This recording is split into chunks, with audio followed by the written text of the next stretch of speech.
come de manhã, à noite vem feliz. Amém, gente? Atos capítulo 28, você encontrou? Verso de número 3. Atos capítulo 28, vamos ler o verso 1, vai. Pular 2 versos não vai mudar muita coisa, então vamos ler aqui, lendo muda. Uma vez em terra, verificamos que a ilha se chamava Malta. Os nativos nos trataram com singular humanidade, porque, acendendo uma fogueira, acolheram a todos nós por causa da chuva que caía, e por causa do frio. Ilha de Malta, um povo acolhedor. Verso 3, tendo Paulo ajuntado e atirado à fogueira um feixe de gravetos, uma víbora fugindo do calor, prendeu-se à mão dele. Quando os nativos viram a víbora pendurada na mão de Paulo, disseram uns aos outros, certamente este homem é assassino, porque salvo do mar, a justiça não o deixa viver. Porém ele, sacudindo a víbora no fogo, não sofreu mal nenhum, mas eles esperavam que Paulo viesse a inchar ou a cair morto de repente. Depois de muito esperar, vendo que nada de anormal lhe acontecia, mudando de opinião, diziam que ele era um Deus. Primeiro ele é um assassino, de repente o que acontece na vida dele passou a ser Deus para os homens. Verso 7, perto daquele lugar havia um sítio, que pertencia ao homem principal da ilha, chamado Públio, o qual nos recebeu e hospedou com muita bondade durante 3 dias. Aconteceu que o pai de Públio estava enfermo de desinteria, ardendo em febre. Paulo foi visitá-lo, e orando, impôs-lhe as mãos e o curou. À vista deste acontecimento, os demais enfermos da ilha vieram e foram curados, os quais nos distinguiram com muitas honrarias, e tendo nós de prosseguir viagem, nos puseram a bordo tudo o que era necessário. Eu tenho um tema para essa palavra. Você fez o tema aí, Diogo? Se você fez, coloca aqui para mim, fazendo favor. Parece que não tem nada a ver com o que nós lemos, mas no finalzinho vai fazer sentido, tá bom? Se eu contar até 3, você lê comigo esse tema? 1, 2, 3. Você pode repetir isso olhando para quem está do seu lado? 1, 2, 3. Você é um milagre. Olhando para quem está... Calma. Vamos organizar. Agora você olha para quem está do outro lado. 1, 2, 3. Você é um milagre. Isso, gente. Ô glória. Obrigado, Betinha. Deus abençoe. Você é um milagre também, minha irmã. Essa história é conhecida. A verdade é que o livro de Atos, nós lemos na nossa leitura bíblica há poucas semanas. Quem leu o livro de Atos na nossa leitura bíblica? Agora eu te pego. Tem um povo fiel, um remanescente. Nós lemos, e ele é conhecido. Eu acho que esse ano eu li pelo menos, brincando, umas 5 vezes o livro de Atos. É um dos livros que meio que eu estou sempre lendo assim, sabe? O texto, a história, Paulo na ilha de Malta, do navio que naufragou, é conhecido. Essa história começa lá no capítulo 21. Esses dias eu preguei aqui na quinta-feira do capítulo 20. Essa história de hoje começa lá no capítulo 21. Quando Paulo está indo para a sua 3ª viagem missionária, e o que acontece?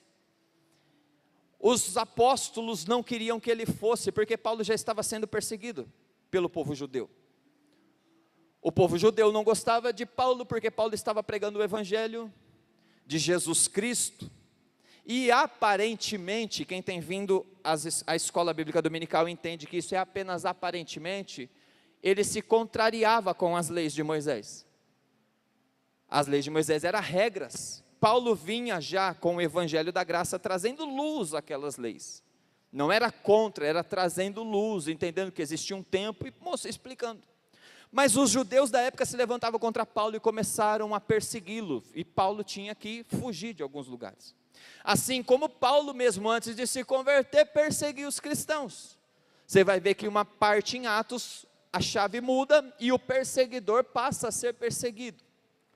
Paulo ele estava agora precisando pregar, continuando a pregar, e ele queria e precisava voltar em Jerusalém. O grande detalhe é que o povo de Jerusalém também já queria pegar Paulo para matar, e Paulo queria ir em Jerusalém para pregar. Olha que interessante, Jerusalém quer Paulo e Paulo quer ir para Jerusalém. O detalhe é que não é uma amizade, o povo de Jerusalém queria matar ele. Os apóstolos querendo proteger ele, falou: Paulo não. Paulo falou: não, eu vou. E quando você chega no capítulo 21, Paulo chega na casa de Filipe. Ele tem 2 filhas que são profetisas. E pelo que me dá a entender, lendo o texto, são profetisas do Senhor mesmo. O texto não fala contra elas. Ainda que não profetizaram para Paulo, mas o texto diz que são profetisas. Chega um homem, um profeta Ágabo, ele pega um cinto, ele amarra suas mãos e amarra os seus pés, e diz: isso vai acontecer com o dono desse cinto em Jerusalém pelos judeus. O dono do cinto era Paulo. Então o que ele está ali liberando a palavra profética, dizendo: o dono desse cinto vai para Jerusalém e vai ter as mãos e os pés presos, ou seja, será preso. Os apóstolos ouviram aquilo e falaram: Paulo, agora que você não deve ir. Tentaram insistir com Paulo para que não fosse, até que Paulo dá uma resposta, fala: porque vocês estão partindo o meu coração? É verdade, ele fala: porque vocês estão partindo o meu coração, eu tenho que ir. Está lá no capítulo 21. Verso 13, mas ele respondeu: o que vocês estão fazendo ao chorar assim e partir o meu coração? Mas olha que lindo a resposta de Paulo: pois eu estou pronto, não só para ser preso, mas até para morrer em Jerusalém, pelo nome do Senhor Jesus. Nível de crente. Mas nós estamos falando de Paulo. Não adianta querer me impedir, eu vou, mas você vai ser preso. Eu estou pronto até para morrer, ser preso não é nada. Detalhe, ele foi, e realmente apanhou, quase morreu, foi preso, porque estava pregando, Deus já tinha falado que ia acontecer. Acontece que ele vai continuando a sua caminhada, e você vai decorrendo os capítulos, até chegar no capítulo 27, você vai ver Paulo sendo levado para um julgar, levado para outro julgar, até que um pega e vai julgar ele e fala: mas vocês não podem julgar um cidadão romano. O povo fica com medo, porque fala: poxa, a Roma, nós não podemos mexer com Roma, porque senão o pessoal lá é mais poderoso que nós, eles é de uma hierarquia maior que nós, e nós devemos respeito a eles. Leva ao seu comandante, o comandante chama Paulo e fala: você é romano? Ele fala: sou. O comandante fala assim: eu também sou, mas eu paguei um preço alto para ser romano. Paulo fala: não, eu sou de nascença, eu nasci. Ele é levado, então ali já não podia mais ser julgado, e detalhe que nós precisamos sempre lembrar: julgado por quê? Por pregar o evangelho. Não é uma condenação por um crime.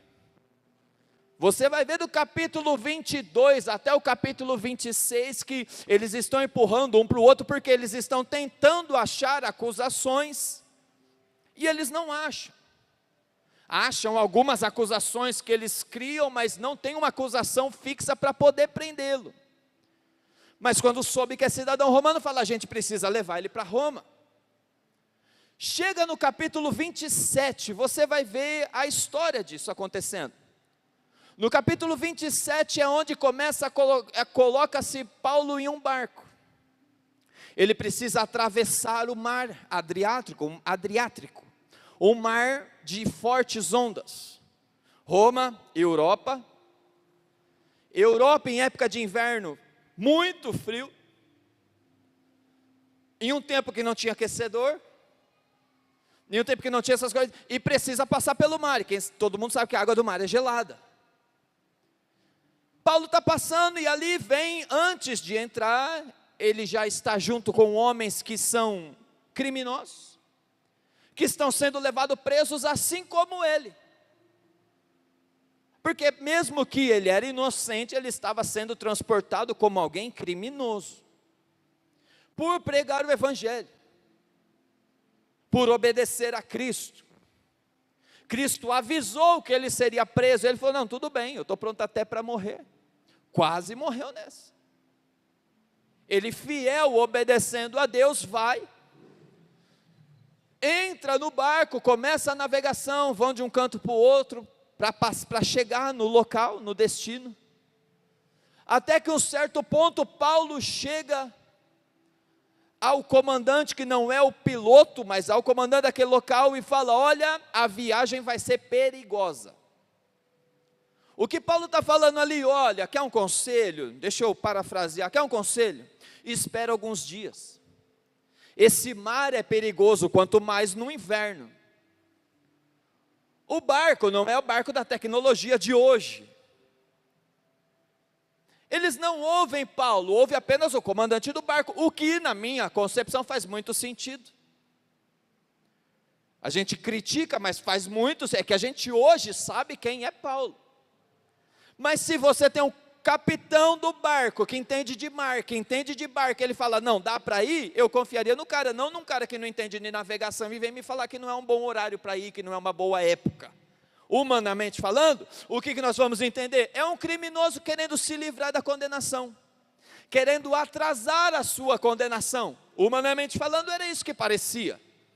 É um criminoso querendo atrasar, porque ele sabe que vai chegar em Roma e será julgado. Então ele quer, quanto mais ele atrasar, chegar em Roma, melhor. Então na cabeça dos homens, entendo eu, que era isso que se passava. Esse cara está querendo enrolar a gente.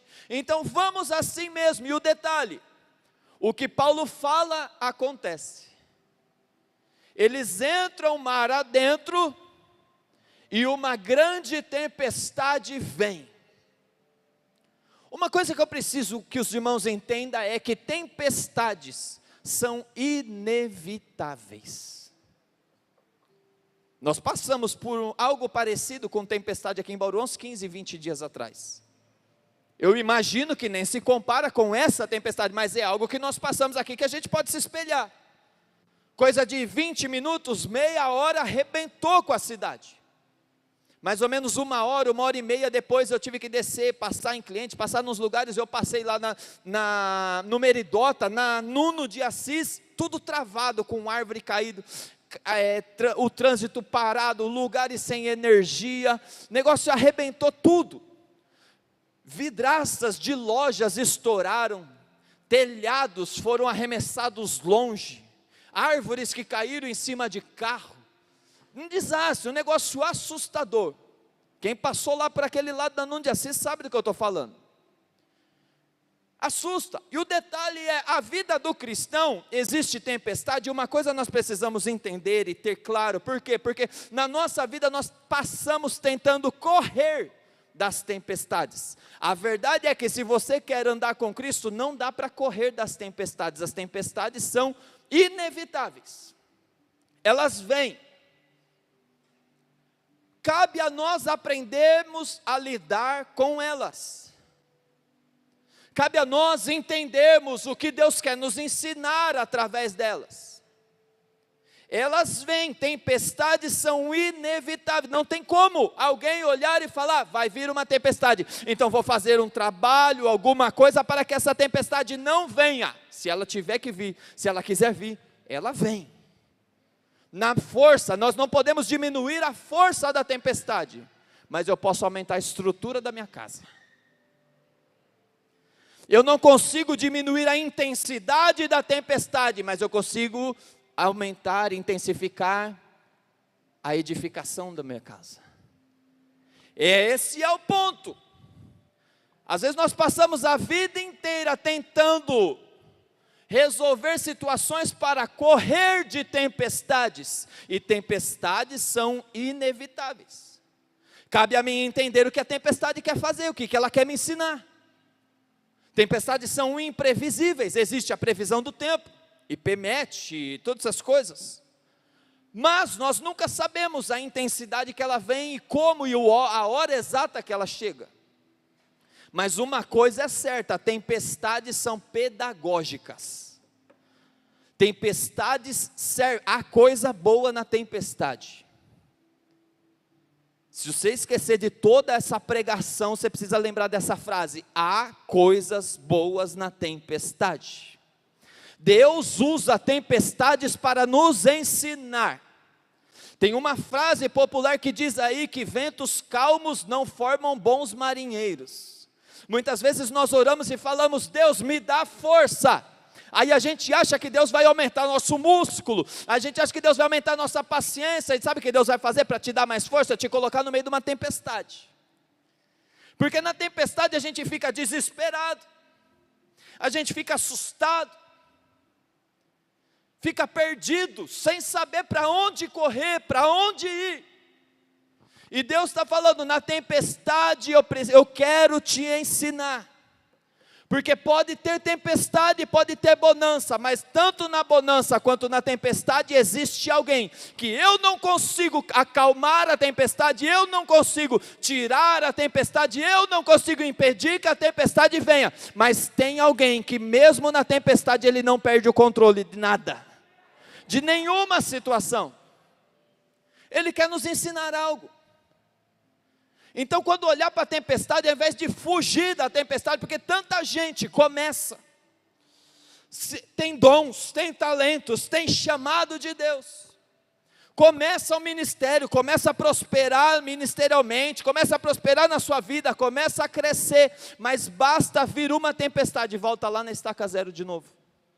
Pessoas que muitas vezes nem se desvia do caminho, está sempre na igreja, está sempre presente, mas basta vir uma tempestade e voltar lá na estaca zero de novo. Pessoas que já era para estar muito longe, pessoas que já era para ter prosperado muito. E você me conhece, você sabe que eu não estou falando de dinheiro, embora fala também, mas não é o principal.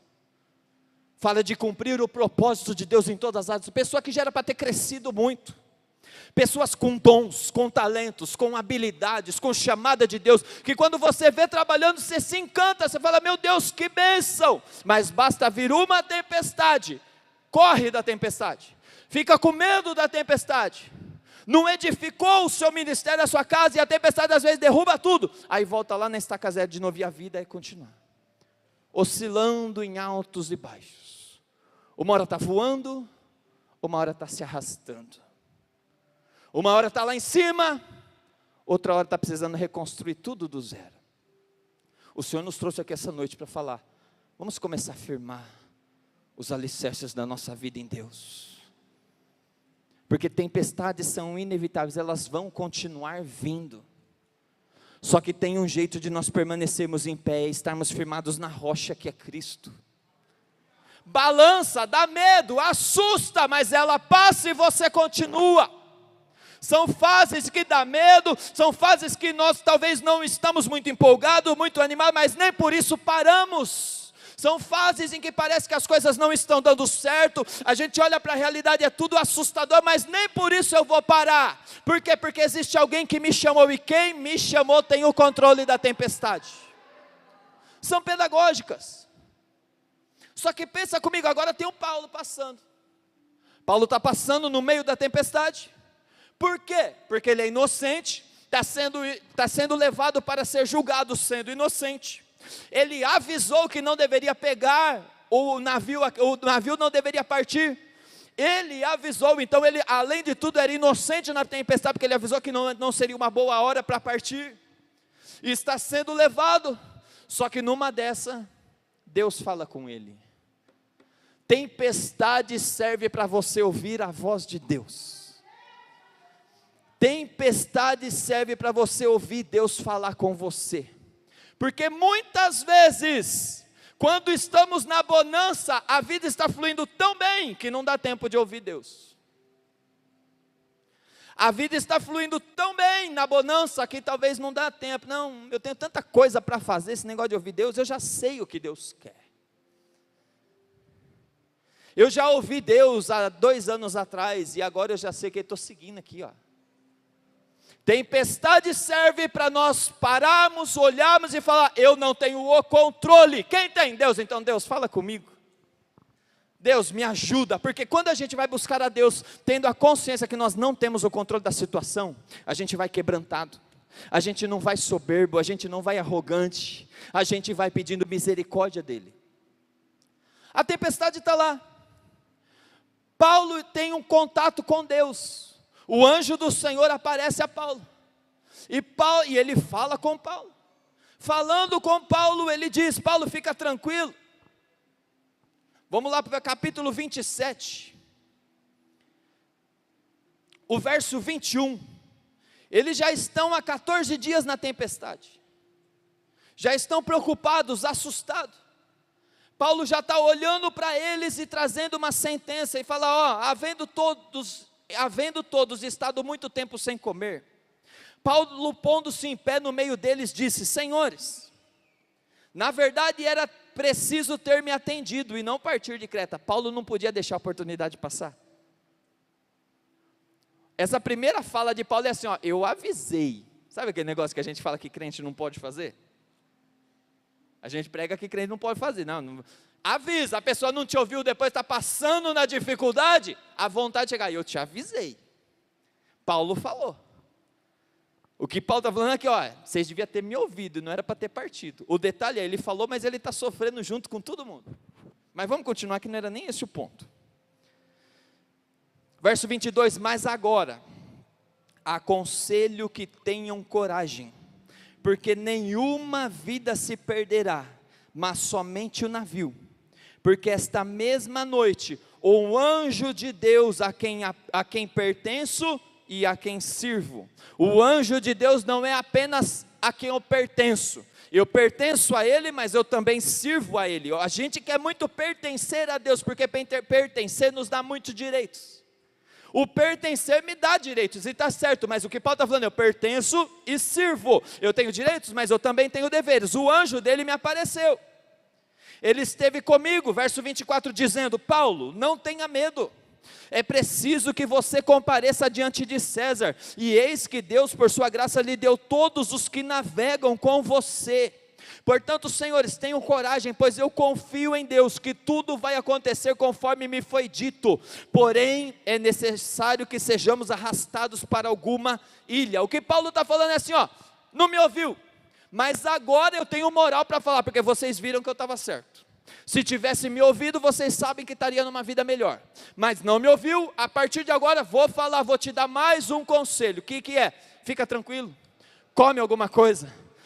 O anjo do Senhor, a qual eu pertenço e sirvo, apareceu para mim e falou que é necessário para ele que eu chegue lá em Roma. E ele falou: e eu vou entregar a você todos os que estão com você. Agora está na tempestade, mas tem a palavra de Deus. Meu irmão, o problema é estar na tempestade sem a palavra de Deus. O problema é o silêncio. Mas agora tem a tempestade, mas tem a palavra de Deus, está tranquilo, vamos passar, vamos vivendo, vamos andando, vamos seguindo, Deus falou que vai. Só que o detalhe é o seguinte, porque a gente pensa que quando Deus fala, o mar acalma, e a viagem passa a partir dali a ser tranquila, e muitas vezes o que Deus faz é parecer que o que Ele falou, dali para frente você passa a viver completamente ao contrário do que Ele falou. Às vezes Ele fala que vai te levantar, de repente você passa ali para viver uma prova gigantesca. Paulo está falando assim, ó, fica tranquilo, eles estão no mar, concorda comigo? Estão no mar, numa tempestade. O texto diz que já faz 14 dias que ele não vê o sol. Deus fala, ó, ninguém vai se perder, só vai perder o barco. Pera, se eu estou no mar, no meio de uma tempestade, aí Deus fala assim, ninguém morre, só que o barco vai afundar. Tem lógica?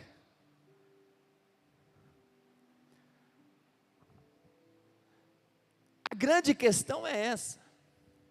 Porque no meio da tempestade, quando eu falo que tempestade é pedagógica, é porque nós precisamos aprender a confiar em Deus mesmo. Sabe aquele negócio que o Senhor assim fala, Deus, realmente, daqui para frente não é palavra de efeito, não é frase de efeito, não é nada. É que realmente, se o Senhor não segurar minha mão, eu vou morrer afogado.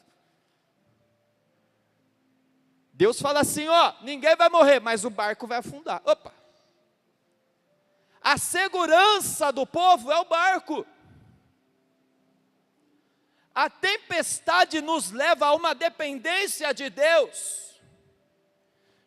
que Deus muitas vezes tira tudo que estiver perto da gente, para que a gente possa confiar totalmente nele. Por quê? Porque se tiver alguma coisa perto de mim, eu vou transferir a glória que era de Deus para essa coisa. Se tiver alguma pessoa perto de mim que me ajudar a não morrer, eu vou transferir a glória que era de Deus para essa pessoa.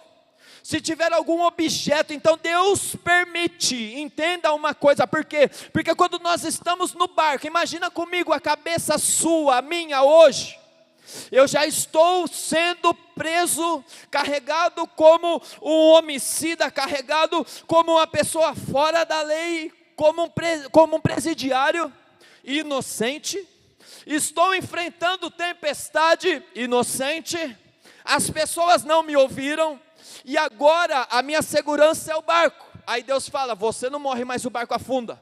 Talvez a gente vai olhar e falar, Deus, mas eu não sei nadar, eu estou dentro da água. Deus está tirando tudo aquilo que segura você. Caminhar com Deus é viver essa loucura, é olhar e falar, a minha segurança está no salário. Deus pode tirar o salário. A minha segurança está na minha família. Deus pode fazer a sua família ir embora, você ficar sozinho. A minha segurança está nas minhas habilidades. Deus pode fazer você cair numa cama e não ter condições de viver essa habilidade. E eu vivi isso quando estava longe dos caminhos do Senhor. Longe dos caminhos do Senhor, fazendo tudo que é errado. A minha segurança era a minha moto. Por quê? Porque eu com a moto, na época não era iFood, mas era o mototáxi, que era forte. Com moto não fico desempregado. É tipo ter um carro hoje, você vai trabalhar de Uber. Aí fui lá, desobediente a Deus, mas falando, não, eu continuo, sigo minha vida. Tomei justa causa no serviço, tinha batido o meu patrão, estava desviado, tá gente? Não se escandaliza, o pastor tomou justa causa, estava desviado na época, tá bom? Que fique claro, longe dos caminhos do Senhor. Tomei a justa causa no serviço, falei, não, mas tenho moto. E Deus me moendo para trazer de volta, de repente uma semana depois que eu fui, tomei a justa causa, um rapaz me entra na minha frente, eu bato a moto. Perdeu a moto, mas eu tenho a saúde para trabalhar. Arrebentei o braço, a clavícula, não conseguia trabalhar. Ah, mas tem o pai que já não morava mais com o pai. Deus vai tirando todas as escoras. É dolorido quando Deus tira as escoras. Quando a gente olha as escoras indo embora, dá uma impressão, fala, é Deus me castigando. Hoje Deus te trouxe aqui para falar, não é Deus te castigando, é Deus te trazendo para perto. Não é Deus castigando, é Deus te trazendo de volta à dependência dEle. Ele tira o barco, se o barco é sua segurança no mar. Ele tira a sua habilidade, se você confia na sua habilidade de saber nadar. Ele tira pessoas que você se escora. Ele tira situações que você se escora. E não é Deus castigando, não é Deus pesando a mão. É Deus que te ama tanto que Ele está tirando tudo para trazer você de volta à dependência dEle. Ninguém morre, mas o barco vai afundar. Não bate, não fecha a conta. Só que o detalhe é que isso é o que aconteceu. O barco afundou, os homens começaram a tentar medir, 30 e poucos metros de terra. Falou, pô, estamos chegando mais perto, navegaram mais 20 e poucos metros. Falou, ixi, vamos sair do barco, que esse barco vai afundar. Quem sabe nadar, vai nadar. Quem não sabe nadar se escora aí em pedaços do barco, pedaços de madeira, mas vai dar tudo certo. Parece que não vai, mas se Deus liberou a palavra, vai. Eu repito para você, tá? Fica tranquilo. Parece que não vai dar certo, mas se Deus liberou a palavra, vai dar certo. Está tudo afundando, mas tem a palavra de Deus, está tudo certo, fica tranquilo. Está indo, achou uma ilha. Os homens, os capitães conversam entre si e falam, vamos matar esse povo? Por quê? Porque a responsabilidade, segundo o governo romano da época, a responsabilidade dos presidiários era de quem estava cuidando. Um exemplo, se eu estou carregando um presidiário, se eu sou um soldado romano, estou carregando um presidiário para o julgamento, se esse presidiário foge, eu pago a dívida que ele tinha. O soldado é responsável a pagar a dívida dele, se ele foge.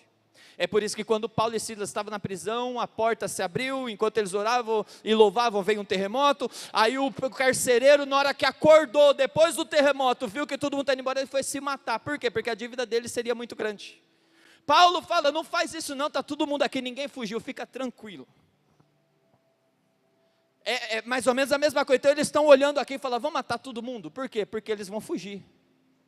Aí tem um cara que ele ama Paulo. Verso 43 do capítulo 27. Mas o centurião, querendo salvar Paulo, impediu-os de fazer isso. Ordenou que os que soubessem nadar fossem primeiro a lançar-se no mar e alcançar a terra. Quanto aos demais, que se salvassem uns em tábuas, outros em destroços do navio. E assim foi que todos se salvaram em terra. O cara olha e conversa e fala, peraí, está todo mundo morto. Até a gente vai morrer. Para que se gastar matando? Deixa cada um se virar. A gente já vai morrer mesmo, mata ele, depois a gente vai morrer, não adianta. Então deixa o povo.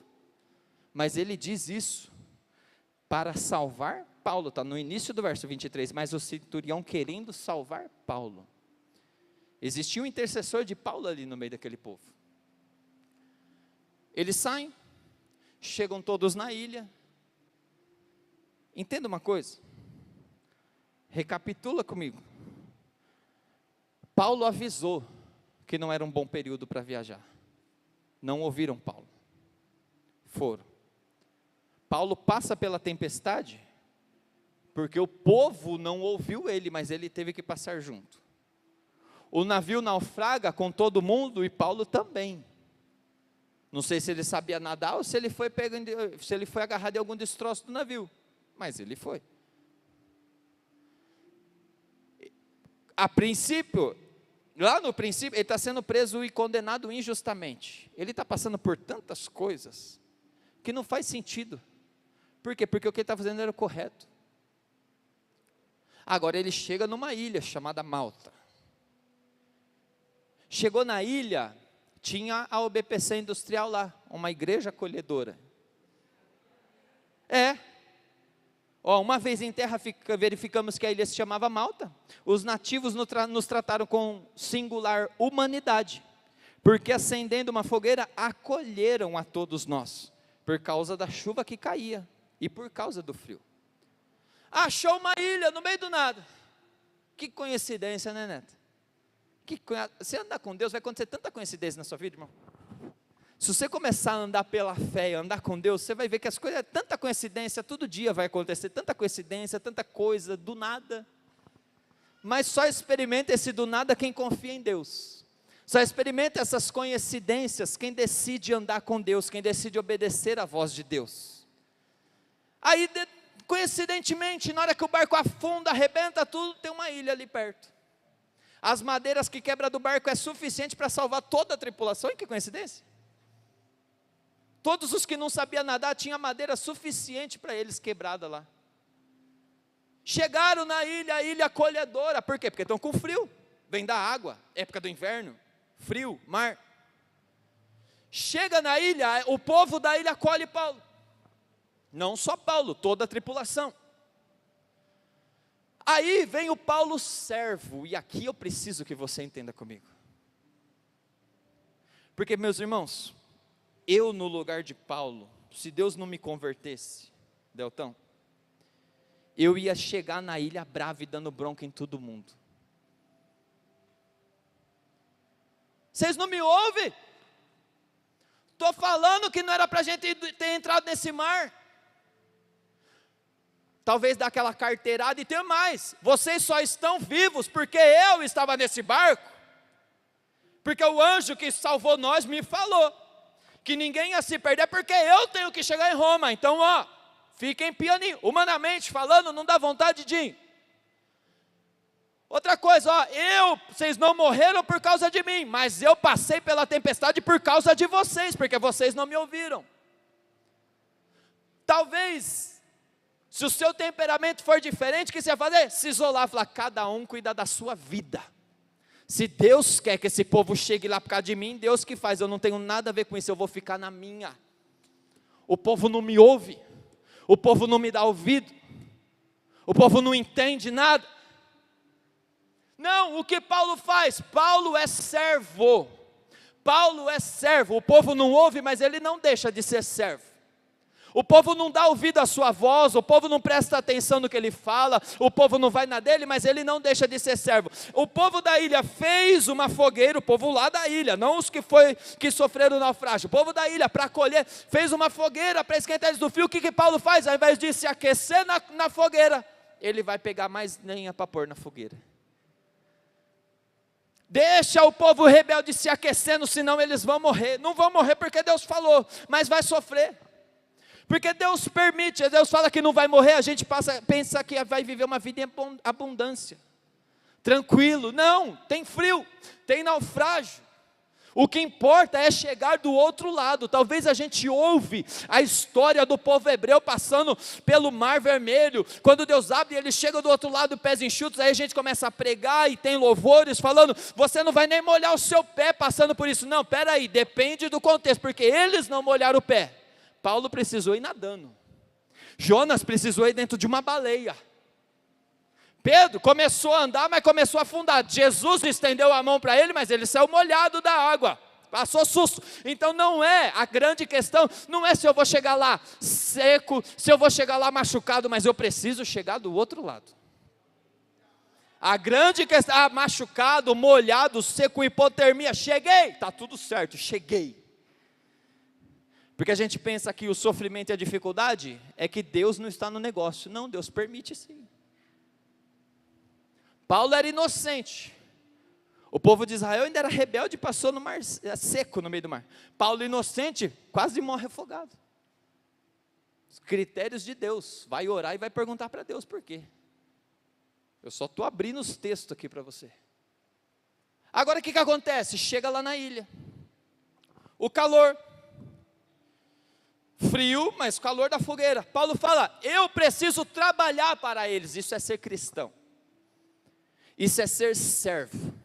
Merece? Não interessa se merece, Deus me chamou para servir. Mas passou na tempestade porque são rebeldes. Não interessa se está na tempestade porque é rebelde, Deus me chamou para servir.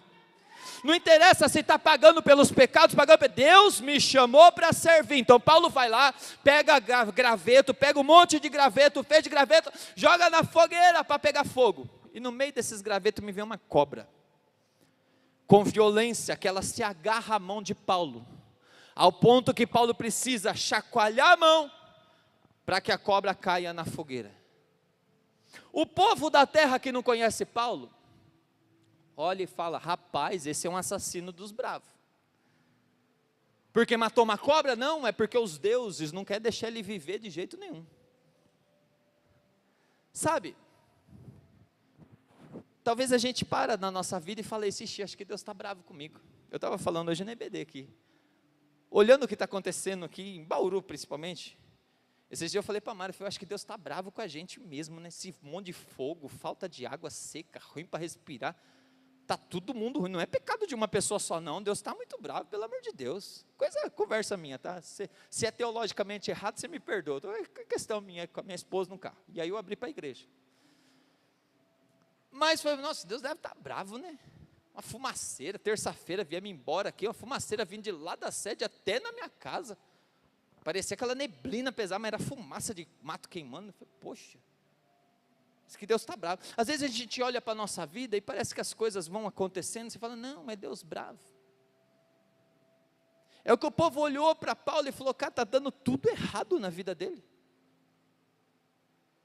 Ele foi preso, vai ser julgado, sofreu naufrágio, e agora uma cobra mordeu. Cara, esse cara não vai viver. Depende do ponto de vista.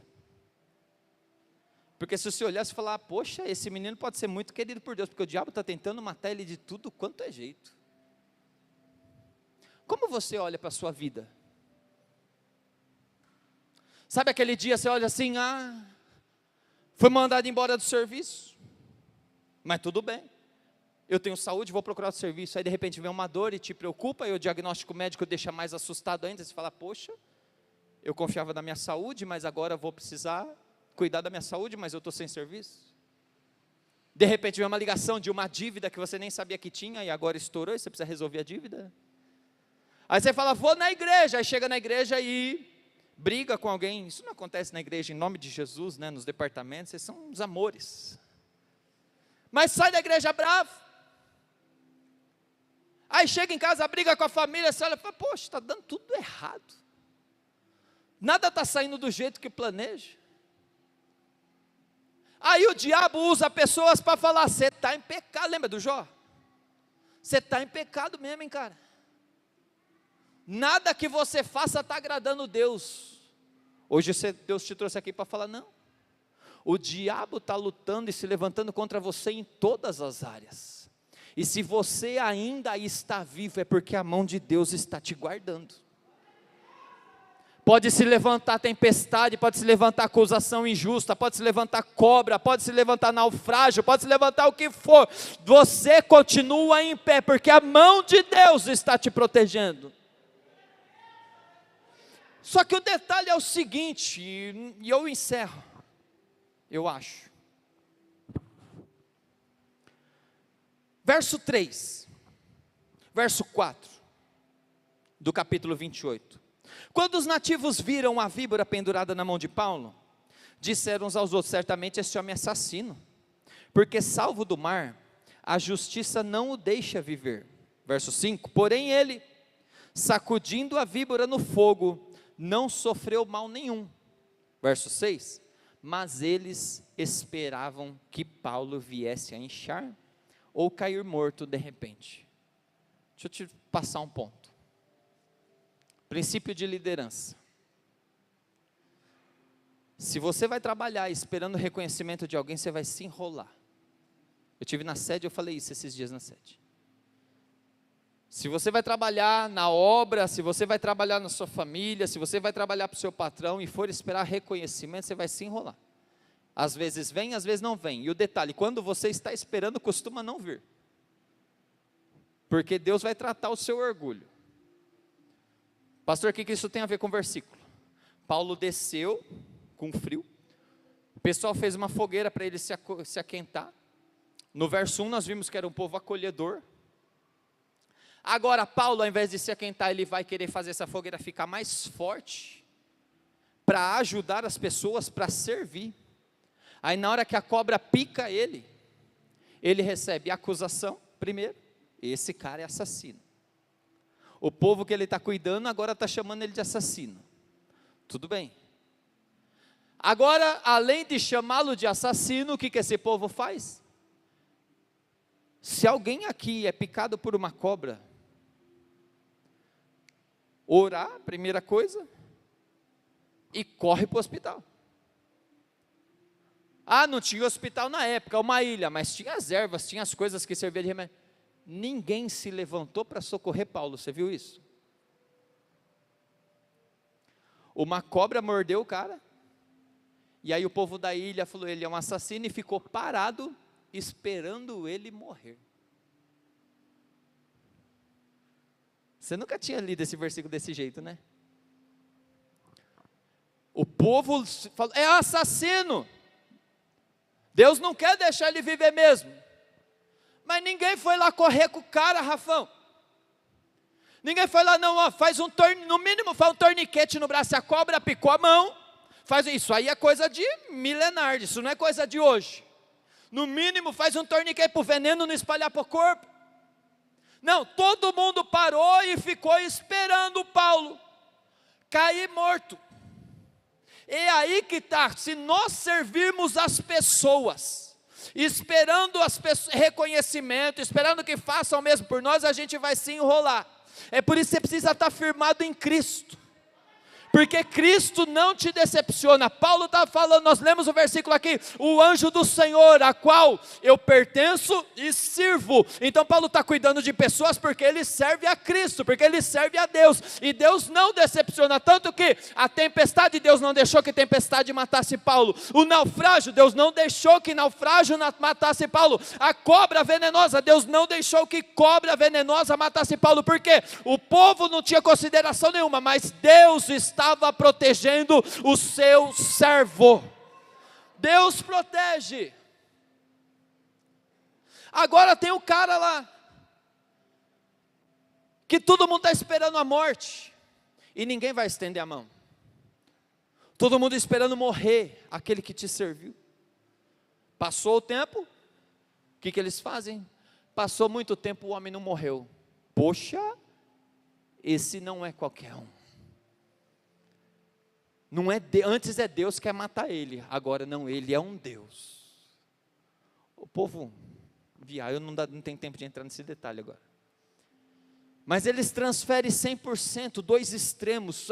Ele é um assassino, o Deus quer matar, não, agora não morre. Ele é um Deus. Acontece que chega o dono um Públio, que ele tinha um sítio que pertencia a ele era um principal da ilha, um principal cara da ilha lá, mais rico. Tinha um sítio ali que o seu pai está doente. Agora acha que Paulo é um Deus, chama o Paulo, peraí.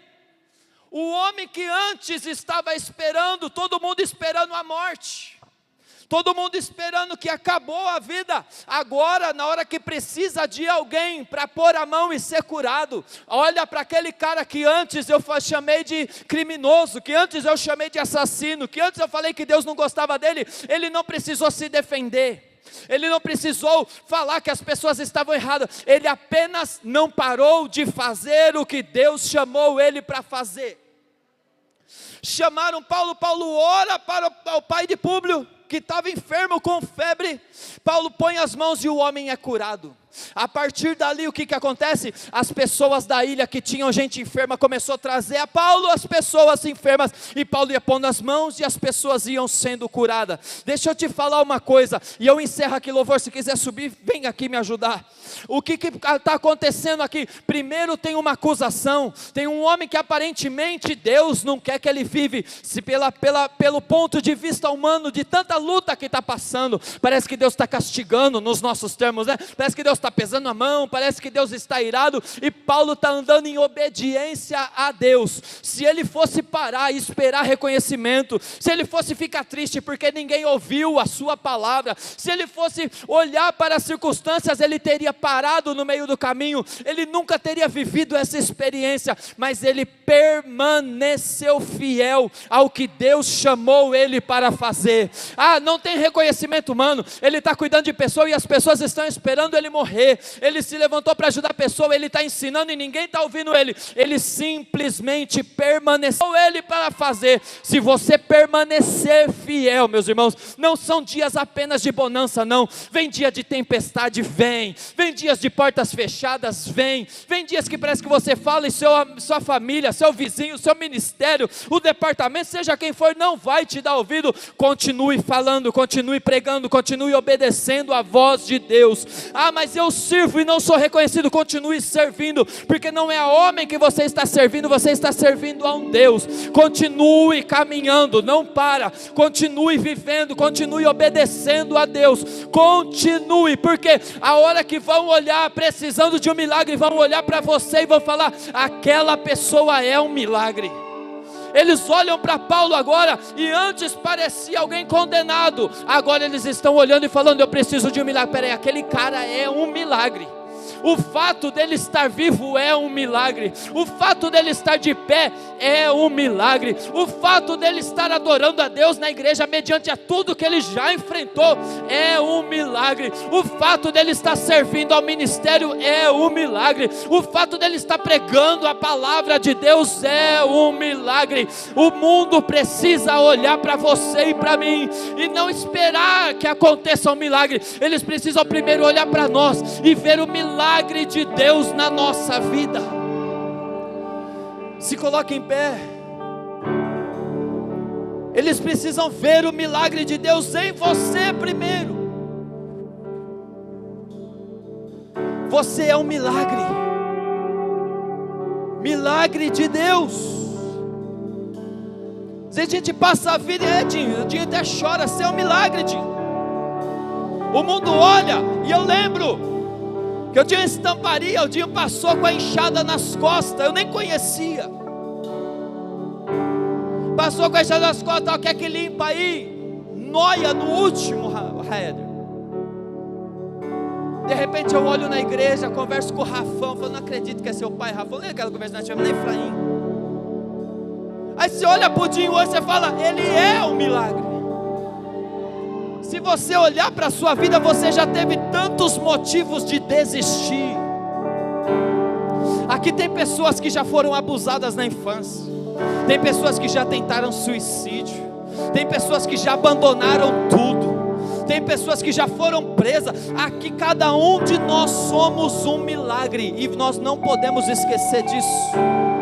O fato de você estar aqui num culto de domingo à noite, já é um milagre de Deus. As vozes contrárias vai vir e vai falar, é um condenado, é um pecador. As vozes contrárias vai vir esperando a sua morte, mas aquele que esperava a sua morte vai ver e reconhecer que você é um milagre. Feche os seus olhos. Eu não sei o que você está vivendo hoje. Talvez você ouve essa palavra e você fala, pastor, a verdade é que eu não estou desviado, mas eu já parei há muito tempo a intensidade, eu já dei ouvidos a muitas vozes, e geralmente as vozes vêm de pessoas que nos ferem, porque se a pessoa não for nos ferir, a gente nem ouve, a gente não dá ouvido. Talvez as vozes vêm de pessoas que você serviu, e na hora que você vê, estavam esperando a sua morte. O Senhor hoje tem cura para a sua alma. O Senhor hoje tem cura para a sua alma. O Senhor hoje tem cura para a sua alma. Você precisa olhar para dentro de você e ver, eu sou um milagre. Olha de onde Deus te tirou, olha de onde Deus te levantou, olha as oportunidades que Deus já te deu e tem te dado. Libere ao Senhor a sua palavra de gratidão. E se você está parado, faça o seu propósito com Deus. Fala, Deus, porque talvez nós, na picada da cobra, até nós achamos que ia morrer, e antes de morrer a gente já se entrega. Mas olha você aí vivo, olha você aí de pé, você não morreu. Libera a sua palavra de gratidão ao Senhor. Se você parou em alguma coisa que ficou pelo caminho, se Deus já te usou muito e hoje você está paralisado, faça um propósito com Deus. Eu não vou pedir para você vir aqui à frente hoje, ainda que se você quiser, você tem liberdade, aqui é a liberdade. Se você quiser pode vir, mas fique na sua liberdade. Mas eu quero que você ore a Deus neste momento. Lembra de onde Deus te tirou, lembra o que você já enfrentou, lembra quando ninguém acreditava em você e nem você mesmo acreditava em você. Hoje o Senhor te traz à memória tudo isso para mostrar, você é um milagre, você é um milagre, você é um milagre. Libere a sua palavra de gratidão ao Senhor. Vamos encerrar esse culto com gratidão, com adoração.